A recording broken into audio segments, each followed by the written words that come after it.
السلام عليكم ورحمة الله وبركاته. أهلا بيكم معايا فيديو جديد من وي. فيديو النهاردة إن شاء الله هشرح فيه معاكم طريقة عمل مربع صغير، مربع ورقة الشجر لتكوين مفرش للسرير أو بطانية بيبي، وممكن كمان نكون منه شال مستطيل أو شال مثلث. أتمنى فكرة النهاردة تكون سهلة وبسيطة عليكم وكمان تنول أعجابكم. مش بس الافكار اللي قلت عليها هي بس اللي ممكن نكون منها افكار من وحدتنا النهارده، لا احنا ممكن نعمل كوشنز، ممكن نعمل كارديجان، بلوزه، ممكن نعمل طاقيه، ممكن نعمل بوت، ممكن نعمل منها كمان كوفيه، يعني نقدر نعمل منها شنطه، نقدر نعمل منها حاجات كتيره جدا. مربع جميل تقدري كمان تكوني منه مفرش للسفره في منتهى الجمال والروعه. الالوان اللي بتستخدميها في المربع النهارده، ممكن نستخدم الالوان الساده، بتستخدمي لونين للمربع الواحد، وممكن لون واحد بس مش هيبان معاكي. لازم طبعا يكونوا لونين عشان خاطر يكون لون داخلي بتكوني منه ورقه الشجر، واللون الخارجي اللي هو بيكون قاعده المفرش او قاعده القطعه الشال اللي بتشتغليها، او القطعه عامه ايا كانت هي ايه. هشتغل معاكم بخيط لبني وخيط ابيض. اللونين طبعا انا عارفه اللون الابيض عادي مفيش مشكله يكون قاعده، اللون اللبني ممكن ما يكونش ليه علاقه خالص باوراق الشجر، بس انا تعمدت ان انا اشتغل بلون مختلف عن اوراق الشجر بس عشان اوضح ان احنا نقدر نشتغل بالالوان اللي احنا حابينها. ما ترتبطيش بلون اوراق الشجر علشان خاطر هي شكل الشجره، لا شكل ورقه الشجر، لا اشتغلي بالالوان اللي انت حباها. هنشتغل مع بعض بخيط صوف متوسط السمك مع ابره رقم 3.5 ملم. في البداية ببتدي أكون 14 سلسلة. ال 14 سلسلة بنشتغل عليهم بأطوال الغرز. بسيب مسافة من الخيط، هنشتغل باللون ورقة الشجر باللون الداخلي، وبعد كده الأبيض هخليه إيه للخارج. بسيب مسافة بسيطة من الخيط والف الخيط حلقة على الهواء. هدخل داخل الحلقة، أسحب الخيط وأخرج منها. طرف الخيط بشده بقى في العقدة بداية. بسم الله الرحمن الرحيم. عشان أكون سلسلة بيكون عندك على الإبرة حلقة. بسم الله، 1 2 بلف الخيط وأخرج منها، 3 4 5 6 7 8 9 10 11 12 13 14. هسيب اول سلسلة واروح لتاني سلسلة وابتدي اشتغل عليها غرزة حشو. الغرزة اللي جاية كمان بدخل في الحلقة الخلفية الباك لوب، اشغل غرزة حشو، اسحب الخيط واخرج معايا كده حلقتين، بسحب الخيط واخرج منهم. الغرزة اللي جاية هاف دبل كروشيه، غرزة نصف عمود. الغرزة اللي جاية غرزة عمود بلفة واحدة، 1 دبل كروشيه. الخمس غرز اللي جايين 1 2 3 4 5 بيكون ترابل كروشيه، يعني غرزة عمود ب2 لفة، يعني 5 غرزة عمود ب2 لفة على الخمس فراغات اللي جايين. 1 2 لفة على الإبرة، وبدخل في الحلقة الخلفية الباك لوب، أسحب الخيط وأخرج. معاكي 4 حلقات على الإبرة، اسحب الخيط واخرجي من حلقتين، بقى 3، اسحب الخيط واخرجي من 2، بقى 2، اسحب الخيط واخرجي منه. يبقى كده أول عمود ب2 لفة، كده 2،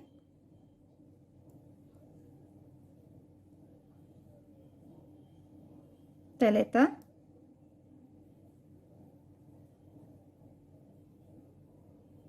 4،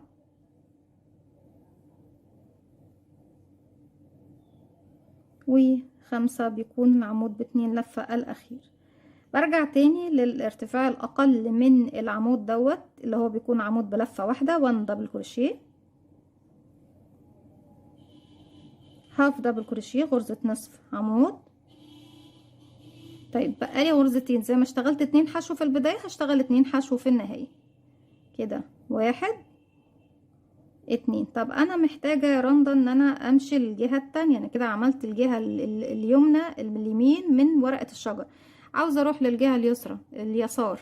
اعمل ايه؟ نفس الغرزة الاخيرة اللي اشتغلت فيها هشتغل فيها كمان غرزة حشو. الغرزة دي بتكون هي الفيصل ما بين الجانب ده والجانب ده، وفي نهاية السطر بردك الغرزة الاولى هرجع تاني اشتغل فيها غرزة كمان بالاضافة ايه للغرزة الاخيرة اللي هشتغلها. يعني الغرزة دي هتكون هي الزاوية من هنا، والغرزة اللي هشتغلها في النهاية هنا هتكون الزاوية بتاعتي من الجهة التانية. تمام؟ ايوه انا كده واقفة هنا في المنتصف في غرزة الزاوية، في نفس الغرزة هشغل كمان غرزة حشو، بمعنى ان في الغرزة الاولى وفي الغرزة الاولى وفي الغرزة الاخيرة من السلاسل ببتدي اشتغل 3 غرزة حشو، بس طبعا عرفنا ترتيبهم بيكون ايه. تمام؟ بعد كده انا كده اشتغلت غرزة الحشو اللي هي تعتبر اول واحدة من هنا بعد غرزة الزاوية، يعني اشتغلنا كده 3 حشو في الفراغ ده يا بنات اهي، 1 2 3.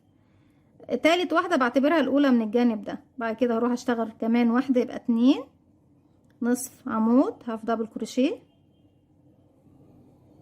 عمود بلفة 1 دبل كروشيه.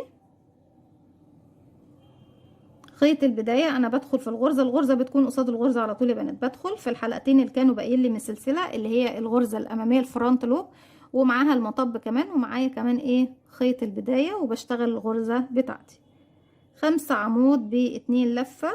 1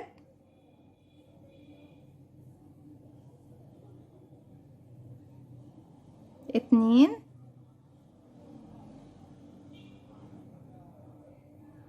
3 4 و5 الأخير. برجع تاني 1 دبل كروشيه، غرزة عمود بلفة واحدة، هاف دبل كروشيه، غرزة نصف عمود، واتنين غرزة حشو، 1 وكمان واحدة 2. بس كده يا رندا. ما ننساش الغرزة عفوا اللي هي غرزة الحشو اللي بتكون كمان واحدة هنا في اخر غرزة، يبقوا معايا 3، ودي بتكون غرزة الزاوية بتاعتي. تمام يا بنات. هبتدي بقى ادخل افصل الخيط بالشكل ده، وافصل خلاص الخيط بتاعي كده. دي ورقة شجر. طيب انا لو انا حابة ان انا اشغل ورقة شجر واعمل لها فرع وما تكونش ليها علاقة يا رندا بالمربع بتاعك النهاردة، مفيش مشكلة خالص. ان انا ببتدي في المكان ده قبل ما اقفل بمنزلقة ارتفع حوالي 10 سلسلة، هسيب منهم واحدة وامشي بمنزلقة على بقية السلاسل ال9، واجي هنا بعد كده اقفل بغرزة المنزلقة. بتكون عندك ورقة شجر بالفرع بتاعها. تمام. طيب تعالوا بعد كده بقى نضيف اللون التاني ونبتدي نشتغل المربع. هبتدي اشتغل من اي زاوية من الزوايا، اي غرزة حشو من اللي في المنتصف فابتدي اشتغل عليها. دي واحدة، دي كده في المنتصف عندي اهي، بدخل من تحتها،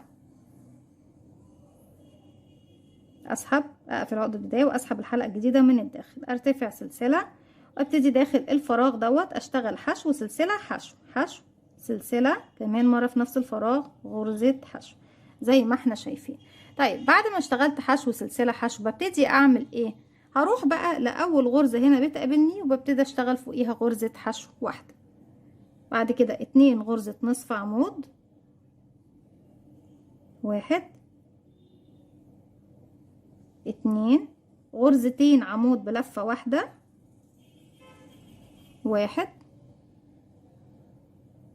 2 على كل غرزة غرزة يا بنات. انا من ساعة ما ابتديت هنا من بداية الزاوية على كل غرزة غرزة، ما عدا الزاوية انا اشتغلت 2 حشو سلسلة حشو، اما الغرز الباقية كانت كلها غرزة فوق كل غرزة. طيب نبتدي بقى من الغرزة اللي جاية، هشتغل عليها 2 عمود ب2 لفة في نفس الفراغ، انكريس تزايد بس بشتغله ب2 لفة كده، 1 كمان مرة هنا في نفس الفراغ 2. الغرزة اللي جاية هتكون 2 عمود ب3 لفة. بنشغله ازاي يا رندا؟ 1 2 3، معنى اللفات العدد اللي انت بتلفيه على الابرة. لو قالك 2 لفة لفي مرتين، لو قالك 3 لفة لفي 3 مرات، لو قالك 4 لفة لفي 4، اكتر اقل زي ما انت حابة. عدد اللفات اللي بيقولك عليها هي اللي بتلفيه كده. 1 بدخل فراغي اسحب الخيط واخرج كده. معايا كام حلقة؟ 1 2 3 4 5 على الابرة.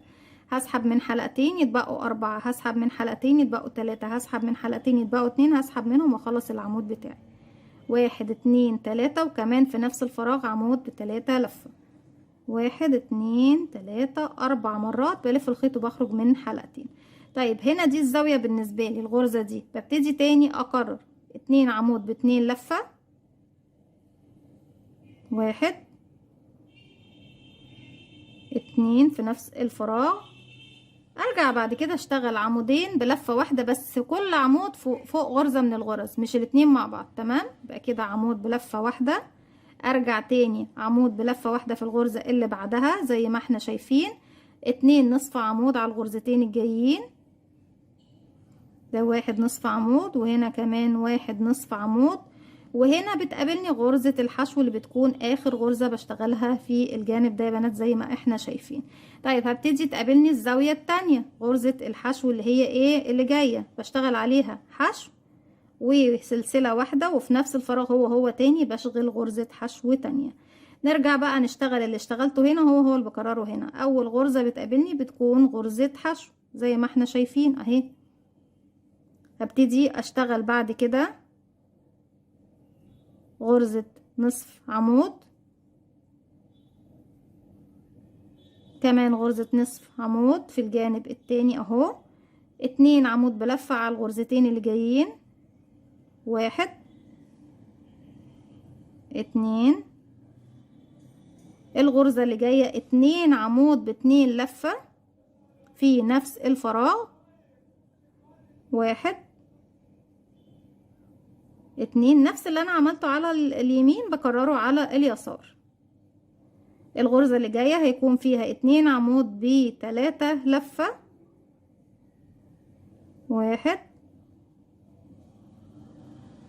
2، 2 عمود ب2 لفة في الفراغ اللي جاي،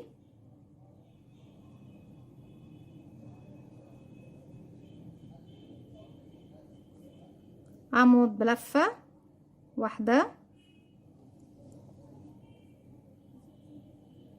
عمود بلفة واحدة، نصف عمود، نصف عمود، وغرزة حشو. احنا طبعا الزاوية شغالين فيها، المكان ده هو مكان اللي هو يا بنات في غرزة اللي احنا قفلنا بيها. هبتدي اروح لاول غرزة اشتغلتها وبقفل بغرزة منزلقة زي ما احنا شايفين كده. تكون عندي المربع بتاعي بيكون مربع صغنطوط زي ما احنا شايفين. طيب انا لو بكون مفرش، بكون حاجة بشكل مربع او بشكل مستطيل، ببتدي بقى اسحب الحلقة دي المهم من على الابرة، وبعد كده بسحب 10 او 15 سنتي، وبسيب الخيط عندي عشان ابتدي بعد كده بابرة التنظيف اعرف اشتغل بيه. ده كده المربع. لو انا هشتغل مفرش سرير او مفرش للسفرة او بطانية بيبي او اي حاجة بتتكون من مربعات بس، فانا هبتدي اشتغل الشكل ده. طيب يا رندا، لو انا هشتغل شال مثلث، محتاجة ان انا هشتغل الوحدة المربعة، ومحتاجة كمان ان انا اشتغل نصف الوحدة اللي هو بيكون شكل يكون من فوق.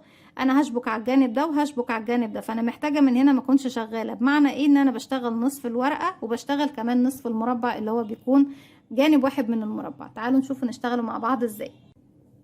هو نفس الحكاية، ببتدي اكون 14 سلسلة زي ما كونت بالظبط في المربع الكامل، عقدة بداية، وابتدي اشتغل. بسم الله الرحمن الرحيم. 1 2 3، نظبط بس الكاميرا، 4 5 6 7 8 9 10 11 12 13 14. هنسيب اول سلسلة ونروح نشغل 2 حشو، 1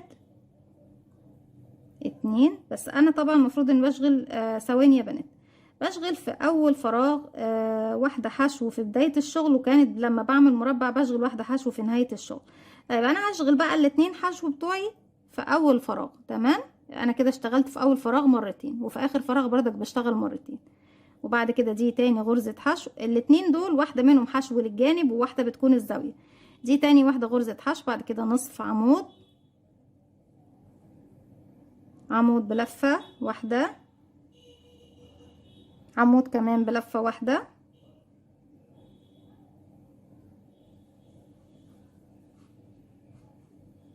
لا عفوا احنا بنشتغل عمود بلفة واحدة بس، واحد، انا بس دخلت دماغي في السطر التاني. بعد كده عمود بلفة واحدة بنشتغل 5 عمود ب2 لفة، 1 2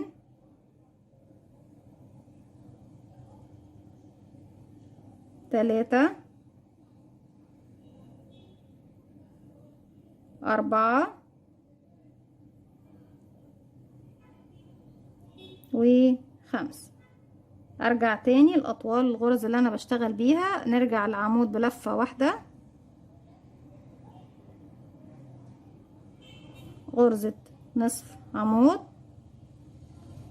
غرزة حشو، وكمان دي كان بيبقى فيها غرزة حشو واحدة وبنرجع نشتغل فيها الزاوية. لا هنا نشتغل على طول بقى حشو اللي هي بتاعة الجنب نفسه، وحشو تانية يعني انكريز، بشتغل 2 حشو في البداية و2 حشو في النهاية.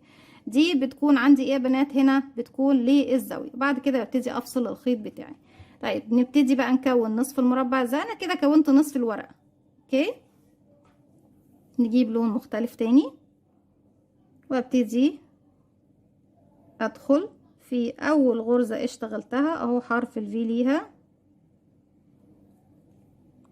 واسحب الخيط الجديد بقى في العقدة بداية واسحب الخيط الجديد. هبتدي بقى في الفراغ ده برتفع سلسلة وبشتغل حشو، سلسلة وحشو. هنا انا كونت الزاوية تمام كأني عندي مربع كامل، بس هي مجرد زاوية. علشان لما اجي اشبك لازم طبعا ابتدي اشبك ما بين الغرز اللي هي بما فيهم الزوايا.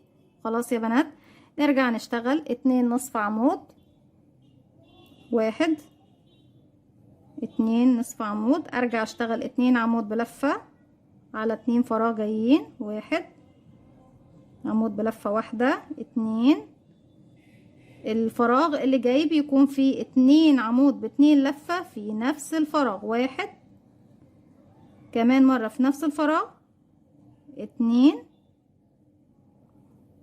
2 عمود ب3 لفة في نفس الفراغ اللي جاي، 1 2 وارجع تاني بقى اقلب الارتفاع اللي انا شغالة عليه، يبقى 2 عمود ب2 لفة في الفراغ اللي جاي، 1 2 نرجع بقى نشتغل عمودين بلفة واحدة فوق كل فراغ من الفراغات اللي جاية، 1 2 2 نصف عمود، 1 2 وعندي هنا غرز الحشو، 1 غرزة حشو. بعد كده هتقابلني ايه الغرز اللي جاية، هشتغل بعد كده غرز الزاوية كده حشو سلسلة، والفراغ اللي جاي هشتغل فيه كمان حشو. انا كده اشتغلت ايه النصف اللي هو طبعا نصف الوحدة. بسحب بقى الخيط وبيكون عندي الشكل بالشكل ده. هيكون عندك عدد الغرز هو عدد الغرز اللي بتبتدي تشبكي في المربع، لو انت عندك طبعا بتشبكي مربعات، لكن الجزء العلوي من الشكل المثلث للشال لازم يكون فيه القطعة المتساوية دي. وبعد كده بتشغلي بقى على حرف الشال كله بأي غرزة انت حباها او بأي شكل انت حباه. طريقة تشبيك وحدتنا النهاردة بتكون باستخدام الخيط والإبرة أو باستخدام غرزة المنزلقة، وليها أكتر من فيديو موجودين على القناة اللي يحب يراجعهم. أتمنى أنهم يكونوا سهلين عليكم وينولوا أعجابكم. لو حابين إن احنا نشرح تاني كل طرق التشبيك اكتبولي وأنا من عينيا الاتنين وعلى راسي من فوق. بكده بنكون خلصنا فيديو النهاردة، وخلصنا كمان شرح ورقة الشجر سواء بشكل نصف الوحدة أو بشكل الوحدة بالكامل. أتمنى الفيديو يكون سهل وبسيط عليكم وكمان ينول أعجابكم. ما تنسوش فضلا ليس امرا اذا عجبكم الفيديو تدعموني بلايك وشير وسبسكرايب، واستنوني في فيديو جديد من وما تنسوش كمان تفعلوا زرار الجرس يوصلكم مني كل جديد. السلام عليكم ورحمة الله وبركاته.